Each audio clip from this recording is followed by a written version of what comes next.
Capston one finger తో touch చేస్తే revolution మొదలైనట్టే. Liquor transport కేసులో అరెస్ట్ అయిన మాజీ మంత్రి కారుమూరి నాగేశ్వరరావు రిమాండ్ రిపోర్టులో ఈడీ సంచలనం విషయాలు చెప్పింది.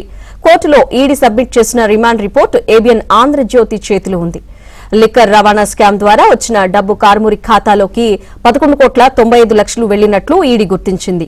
మొత్తం స్కామ్ లో 18,09,00,000 రూపాయలు మనీ లాండరింగ్ జరిగినట్లు ఈడీ పేర్కొంది.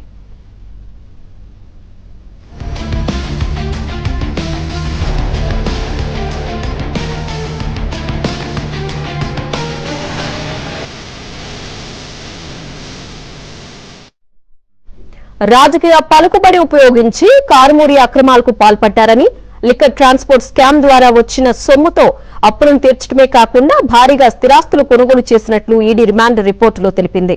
మద్యం రవాణా కుంభకోణంలో కారుమూరి కుటుంబం కీలకంగా వ్యవహరించిందని ఈడీ స్పష్టంగా చెప్పింది.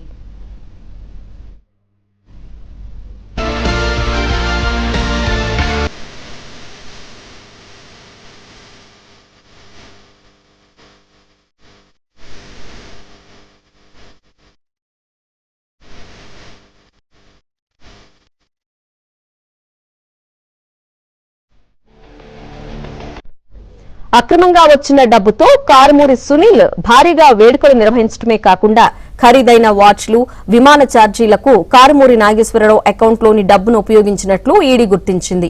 అంతేకాకుండా లిక్కర్ స్కామ్ లో కీలకంగా ఉన్న రాజకేశ్ రెడ్డి మద్యం రవాణా కుంభకోణంలో పాల్పంచుకున్నారు. ట్రాన్స్పోర్ట్ టెండర్లు ఇప్పించినందుకు గాను ప్రతి నెల 50 నుంచి 60 లక్షల రూపాయలను రాజకేశ్ రెడ్డికి చెల్లించినట్లు ఈడీ రిమాండ్లో వెల్లడించింది.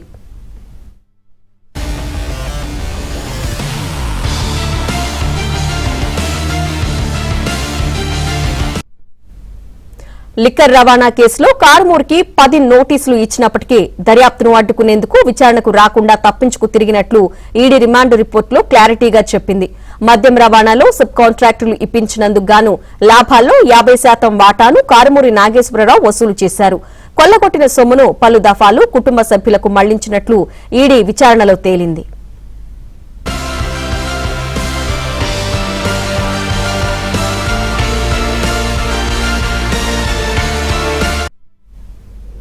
మద్యం రవాణా చేయడానికి సిగ్మా కంపెనీ నుంచి సుదర్శన్ కన్స్ట్రక్షన్ పేరుతో సబ్ కాంట్రాక్ట్ పొందిన కారుమూరి నాగేశ్వరరావు వచ్చిన ఆదాయంలో 85% కారుమూరి కుటుంబానికి, మిగిలిన 15% సుదర్శన్ కన్స్ట్రక్షన్ కు చెల్లించేలా ఒప్పందం చేసుకున్నారని ఈడీ రిమాండ్ రిపోర్టులో చెప్తోంది.